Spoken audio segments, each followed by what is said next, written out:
Como primero vamos a hablar un poco sobre el acto de conocimiento.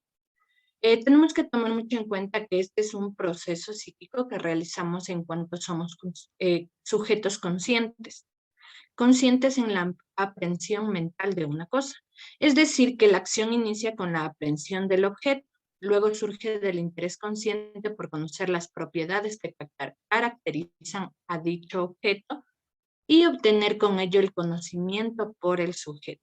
Es decir, una correlación entre el sujeto que quiere conocer y el objeto que debe ser conocido, pero no a la inversa.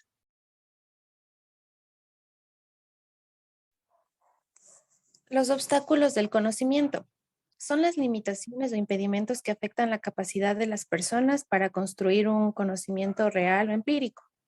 Las personas por lo general suelen confundir el efecto que ejerce sobre algunos factores, lo que hace que los conocimientos no sean los correctos.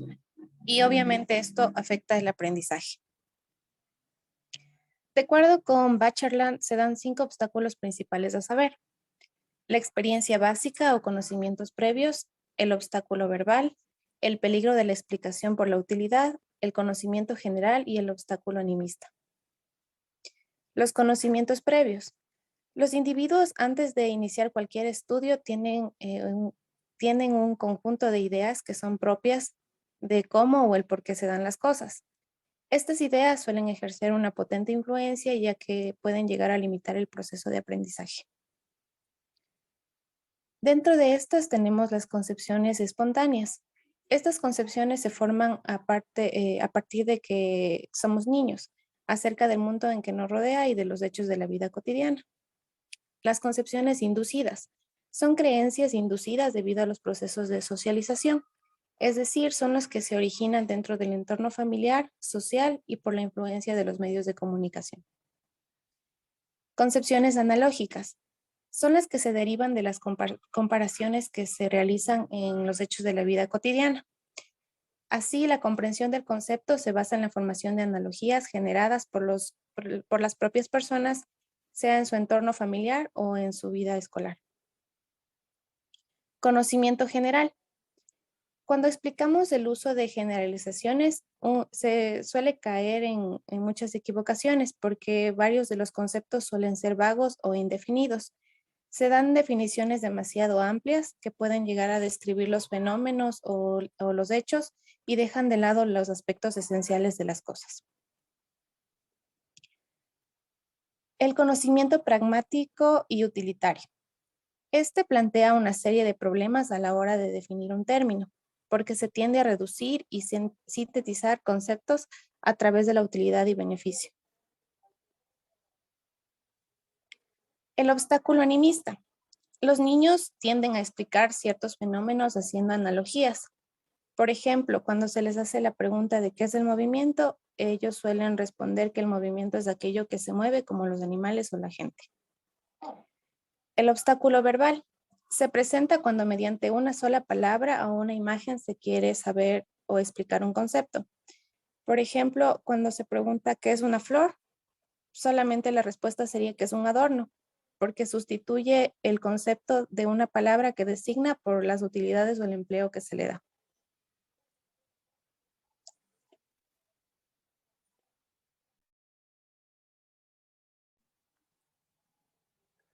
Tipos de conocimiento. El conocimiento científico es aquel que se obtiene a través de métodos de investigación, método científico. Este conocimiento se genera a través de una serie de pasos y tiene unas propiedades y características que no tienen otros tipos de conocimiento. Los pasos del método científico son observación, inducción, hipótesis, experimentación, análisis y llegamos a la conclusión. El conocimiento matemático es el uso de números y operaciones matemáticas tanto para explicar el universo como para llevar registros comerciales o administrativos. Es uno de las formas más originales del conocimiento humano y hace del lenguaje matemático una herramienta fundamental de las ciencias y el desarrollo tecnológico.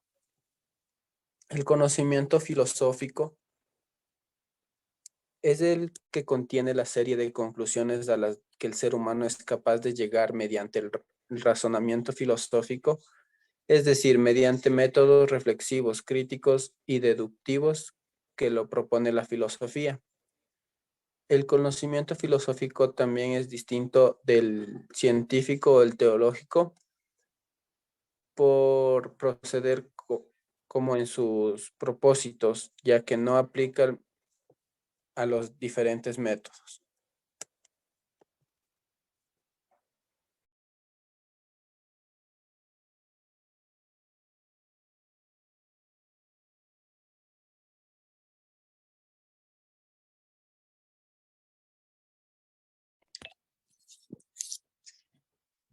El conocimiento teológico religioso está asociado con las creencias personales de las personas, como por ejemplo el hombre y el mundo fueron creados por Dios. Conocimiento empírico es aquel que se obtiene mediante la experiencia directa o la percepción del mundo.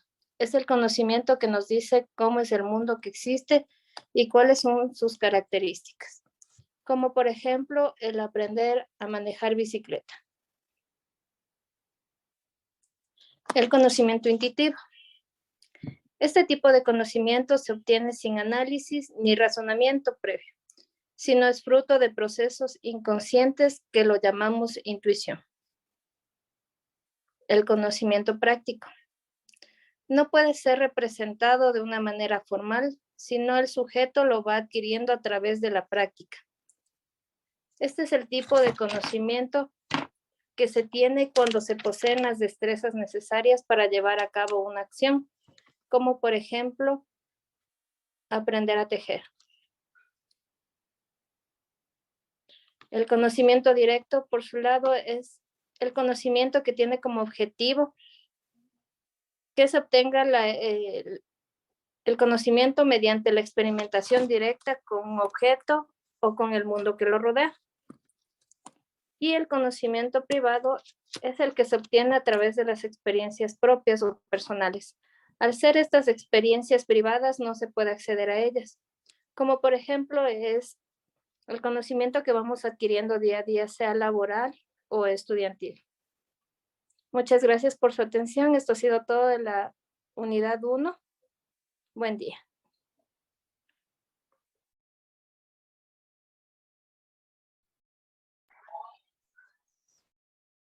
Mi nombre es Alejandra Cárdenas y a continuación vamos a hablar sobre el conocimiento, ciencia e investigación científica. Características del conocimiento científico. Crítico, fundamentado, metódico, verificable. Sistemático, unidad, universal. Objetivo, comunicable, razonable, provisorio. Crítico, distingue entre lo verdadero y lo falso, lo cierto y lo discutible. Fundamentado, basa sus conocimientos en pruebas y datos obtenidos mediante análisis metódicos y rigurosos. Metódico, se vale de métodos de investigación y determinados procedimientos que dotan de rigor al estudio, la observación y el análisis. Verificable, puede ser comprobado mediante la experiencia. Sistemático, constituye un sistema de ideas interrelacionadas y conectadas entre sí. Unidad, su objeto es el conocimiento general, no el singular. Universal, valor es el mismo para todos, no hay lugar para el relativismo cultural. Los resultados tienen valor general, no individual subjetivo. Comunicable, se puede comunicar a través del lenguaje de la ciencia. La ciencia. La palabra ciencia deriva del latín que significa conocimiento o saber, y como tal no se restringe a ninguna área en específico. Comprende todos los campos del conocimiento y estudio. Está íntimamente relacionada con la tecnología. Sus funciones principales son describir, explicar y predecir los fenómenos. La ciencia tiene como fin mejorar la vida humana. A continuación, mi compañera. Taxonomía de la ciencia. La taxonomía es la ciencia que estudia la categorización y todo lo referente con ella, en especial dentro de la biología, cuya rama es la delegada en ordenar, clasificar a todos los organismos vivos, tanto animales como vegetales. Etimológicamente, taxonomía viene del griego tax, significa ordenación, normas, reglas. Por lo tanto, el término significa de forma literal reglas de la ordenación.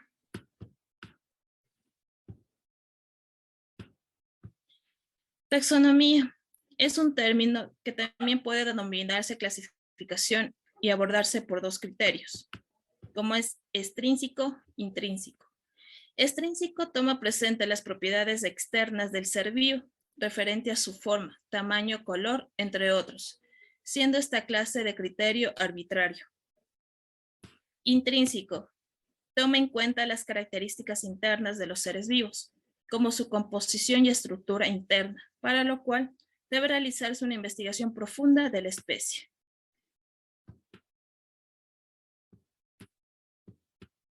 Origen de la taxonomía. Los principios es la ciencia que pudimos encontrar en Aristóteles, quien clasificó más de 500 especies animales, y cuya separación primordial la hacía entre animales con sangre enaima y animales sin sangre anaima.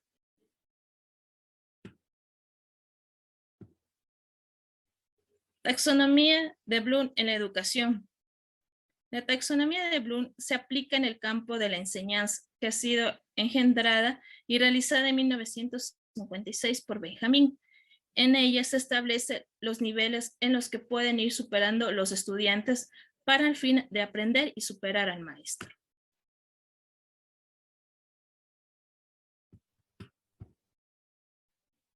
Tenemos 5 niveles. El primer es recordar. El primer nivel de la taxonomía de Bloom es recordar y se trata de memorizar datos, fórmulas, conceptos y esquemas. El segundo nivel es comprender. Consiste en entender lo que se lee o aprender como la lectura de un libro. El tercer nivel es aplicar. Se resuelve problemas mediante la aplicación de lo aprendido en las dos fases anteriores. Analizar.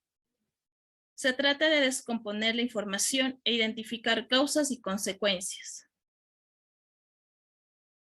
Evaluar es el quinto nivel, que presenta opiniones, juicios sobre algo que puede ser una información recibida de forma coherente y justificada.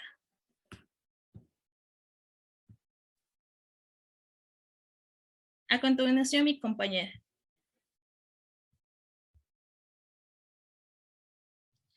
La metodología de la investigación. La metodología de la investigación se refiere al cómo un investigador diseña sistemáticamente un estudio para garantizar resultados válidos y fiables que respondan a las metas y objetivos de la investigación. La metodología de la investigación es el método que se utiliza para resolver un problema de investigación mediante la recopilación de datos utilizando diversas técnicas, proporcionando una interpretación de los datos recopilados y sacando conclusiones sobre los datos de la investigación.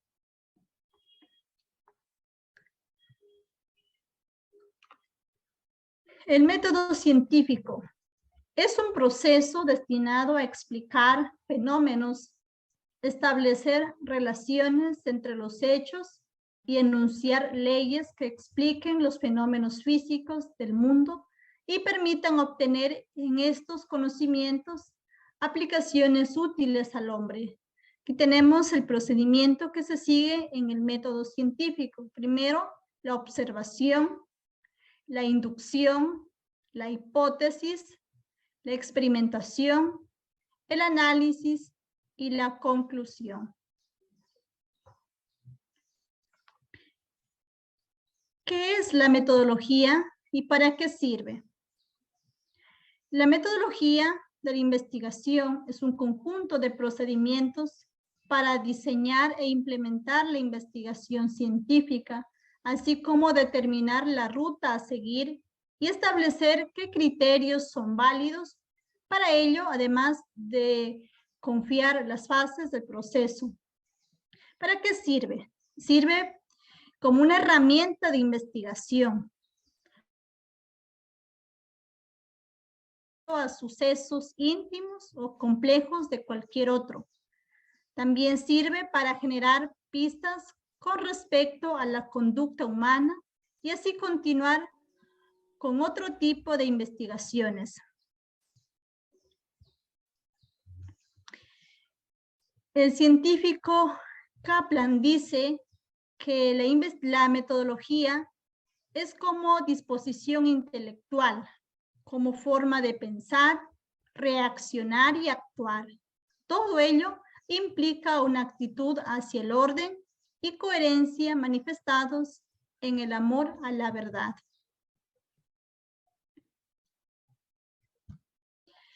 ¿Cómo elegir la metodología de la investigación adecuada? Primero, elige el tipo de investigación que sea más acorde a tu proyecto o a tu tipo de investigación. Si los fines y objetivos de la investigación son principalmente de carácter exploratorio, es probable que debas hacer una investigación cualitativa y por lo tanto se podría considerar métodos de recolección de datos cualitativos. Por ejemplo, entrevistas y métodos de análisis de contenido cualitativo. Lo más importante es que siempre hay que empezar con las metas y los objetivos de la investigación. Todas estas decisiones metodológicas se derivan de ello.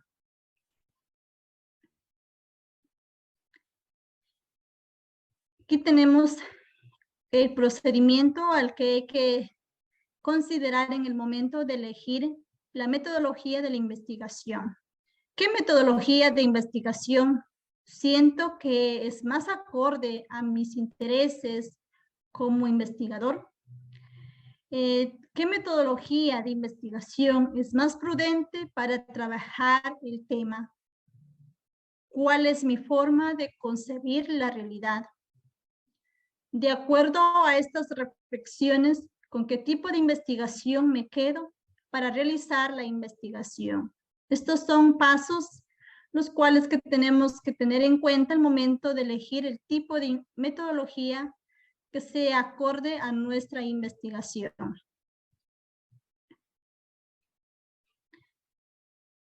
Factores que intervienen en la metodología de la investigación. Para cumplir con la metodología hay que considerar factores como qué datos recolectar y qué datos ignorar.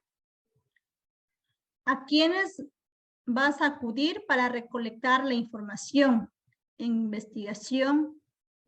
Esto se denomina diseño de muestreo. ¿Cómo recolectarlos? Lo que se denomina métodos de recolección de datos. ¿Cómo analizarlos? Esto es lo que llamamos métodos de análisis de datos. Tenemos diferentes enfoques de la investigación. Tenemos el cuantitativo, el cualitativo y el mixto. Dentro de las características del método cuantitativo tenemos el planteamiento, mide fenómenos, utiliza estadísticas, prueba hipótesis y teoría. Su proceso es deductivo, secuencial, probatorio, analiza la realidad objetiva. El método cualitativo, en cambio, sus características son planteamientos más abiertos que van enfocándose. Se conduce básicamente en ambientes naturales. Los significados se extraen de los datos, no se fundamenta en la estadística. Y su proceso es inductivo, recurrente, analiza múltiples realidades subjetivas, no tiene secuencia lineal. Y el enfoque mixto es la combinación del enfoque cuantitativo y el cualitativo. Gracias por su escucha.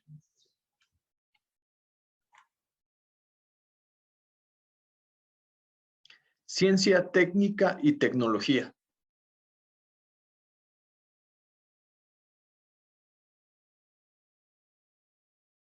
Ciencia, conjunto de conocimientos estructurados.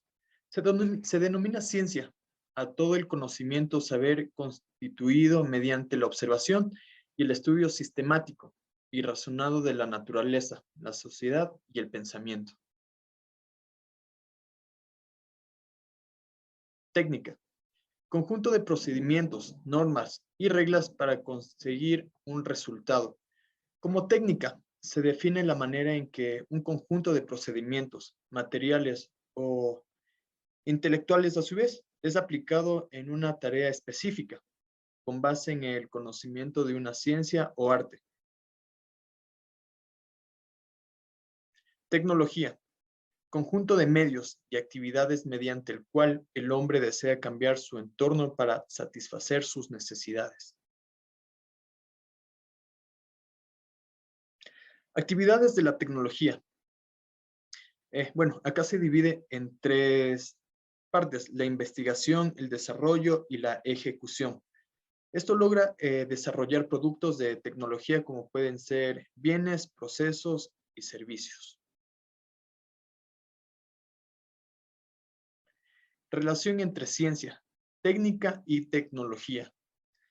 El campo de la ciencia es el encargado de responder al deseo humano, de comprender, de relacionar el mundo que lo rodea. Con esto utilizará el método científico, que consiste en la observación, formulación de respuestas y, por último, la comprobación a través de experimentos con el fin de aumentar el conocimiento del hombre.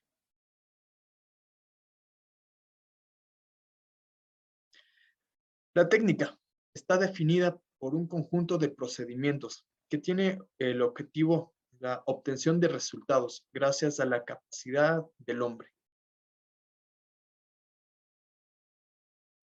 La tecnología se complementa para dar solución a problemas técnicos, social, como ejemplo, el transporte. Gracias por haber llegado hasta el final de esta presentación. Esperamos que este taller haya sido de su agrado y les sirva para su formación en el área de informes académicos.